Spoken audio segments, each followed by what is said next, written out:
What's up, guys? It's Lefty here. We are talking NBA Finals, Game 2. I'm going to give you my opinion on who wins and covers in Game 2, and then I have a few player props I really like. Which, to be honest, player props have really been the only thing I've been consistent with all year. I'm up 37 units after sweeping Game 1, plus 4 units, but Game 1 wasn't all good. In the series preview video I did, I gave out the over Game 1 over 213.5. On the day of the game, a ton of sharp money came in on the over. Bet this total up as high as 217.5. No surprise, game stayed well under the total, but good news is the hometown boys did get it done relatively easy. But Boston was just in such a good spot in Game 1, at least historically speaking. There's really no more debate on that rust or rest theory. Boston had 9 days off. Better teams, or I should say better seeded teams with extra rest going into Game 1, win and cover at an extremely high rate. I personally couldn't pull the trigger on Boston in Game 1. I thought I was being biased liking Boston, even though my unadjusted raw numbers made Boston both a bigger favorite in the series than the odds makers had them priced, but also in Game 1. Now, going forward, historically, Dallas is in a positive bounce-back spot.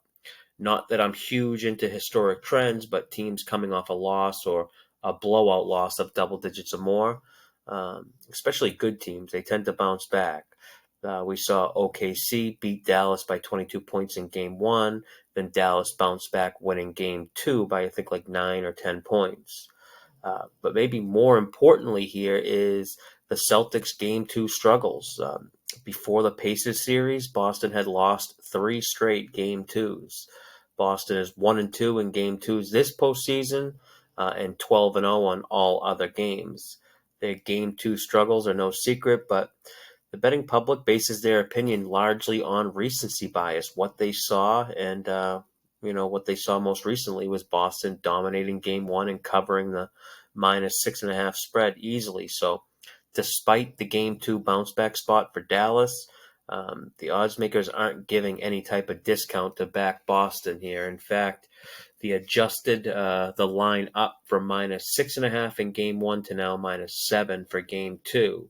I'm recording this late Saturday night. But as I'm recording this, I can see my odds screen flashing. A couple sharp books have moved down to 6.5 for Boston. You'll know if it stayed there, and then if other books copied the line, moved to 6.5 by the time you watch this.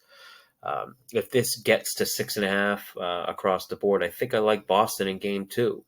I just can't imagine the Celtics have a mental lapse in Game 2 of the NBA Finals. Even the shorter rotation Boston went with in Game 1 says a lot. Mazzulla played both Tatum and Brown every minute of the third quarter for the first time all year. Boston seems as though they're taking no chances here. Peyton Pritchard, he's usually the first guy off the bench in the second half. He didn't play the entire third quarter, which was great for our under points, rebounds, and assist bet on him, but it shows Boston's not going to be willing to give Dallas any easy matchups. And the matchup advantages Boston have just seems so much more apparent after seeing it on the court. I don't want to fall into the recency bias category here, but I just don't think Dallas's offensive struggles in Game 1 was a fluke, or that it's just going to magically change with some sort of adjustments. Boston played Dallas basically straight up. No blitzing of Luka or Kyrie when they had the ball. And then this resulted in the spot-up shooters for Dallas not being anywhere near as open as they have been in previous series. We saw Tatum guarding the 5 spot, which we've seen him do a lot this season, and this makes life tough for Luka because he loves to try and get into that pick-and-roll actions with his bigs, Lively or Gafford, which would normally result in getting the switch on the opposing team's bigs. But now with Tatum on Lively and Gafford, Luka will get that Tatum switched onto him instead of who he would prefer, which is Horford or Porzingis. And then even when Luka and Kyrie both got the switch they wanted onto Horford, they didn't make the Celtics pay. Kyrie and Luka shot just 3 for 13 versus Horford as the primary on-ball defender. I'm sure that number is going to improve, but this is also taking Gafford out of the series. It doesn't seem like he'll be a factor And that's what I was talking about, with the regular season. Although it's much different in the playoffs, if you look at Gafford, anytime he played the Celtics, either with Dallas or Washington, he was a non-factor, and it's because he's not a switchable defender versus anyone on Boston. And he's obviously better in the paint, which the Celtics rarely go to. It's almost like the Dallas Bigs are more of a liability. I don't see them being a factor in this series. Oh, they definitely can't go two bigs at a time. I think we see Dallas give Maxi Kleber more minutes. He's a much more capable defender to handle the switches on Tatum and Brown. My first player prop, I bet Gafford under 13.5 points and rebounds and assists because I think we just see his minutes slashed. It's a similar play to Pritchard's under in game ones or game one. It just comes down to the matchup. Bets like under Pritchard and under Gafford, they won't even be available come game four, in my opinion, at least not at the numbers they are at now. Two other props I have that I like are on two players that I think we see big bounce back games from. Tatum and Kyrie didn't have their A game in game one. I like them both to go over their point totals in game two. Tatum over 26.5 points and Kyrie over 22.5. I talked about liking Kyrie's overs in this series in the finals preview I did. I didn't bet it for game one, but really like him to go over 22 points in game two. He's like a huge bounce back type player. He almost always follows up poor scoring games with big scoring games. And I think he was just a little too excited and amped up in the game one on his return to Boston. He'll settle in, make the adjustments. Tatum, very similar to Kyrie in the bounce back sense. All this talk about Jaylen Brown being better. Jason Kidd said he thinks Jaylen Brown's better than Tatum or the best Celtic. I think we see a 30-point game from Tatum on some high-volume shooting. I have one more play to pass along, and it involves Tatum again. With him matched up with centers, it's going to give him a ton more rebound opportunities. Tatum's the best non-center rebounder in the league, in my opinion. He has over a 70% rebound success rate, which means when he gets the rebound opportunity, he usually gets it.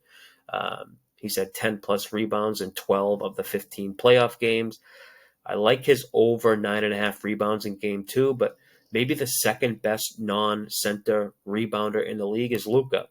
So I combine them up, bet them on DraftKings to combine for over 18.5 rebounds. It's under the head-to-head player prop section in DraftKings. Now, I really don't want to end this video without giving a clear-cut pick for who covers game two.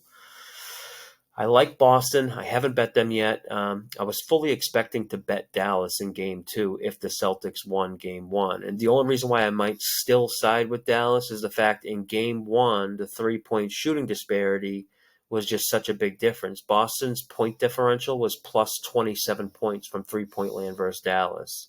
Dallas was plus 9 on every other shot, two-pointers and free throws combined. Normally, any type of disparity between three-point shooting with margins that big, you could say it's variance or a fluke, and the numbers will even out eventually. But I'm not so sure. I mean, Boston's such a good three-point shooting team, and Dallas's defense isn't strong defending the perimeter. Their defense is best down low. I still have all day tomorrow to think about it. If I pull the trigger, I'll post it in the Betting Network Discord. The invite link to join is in my bio. That's all I got for this one. Until next time, good luck with your bets, and as always, may all the loose balls and all the refs' calls go your way.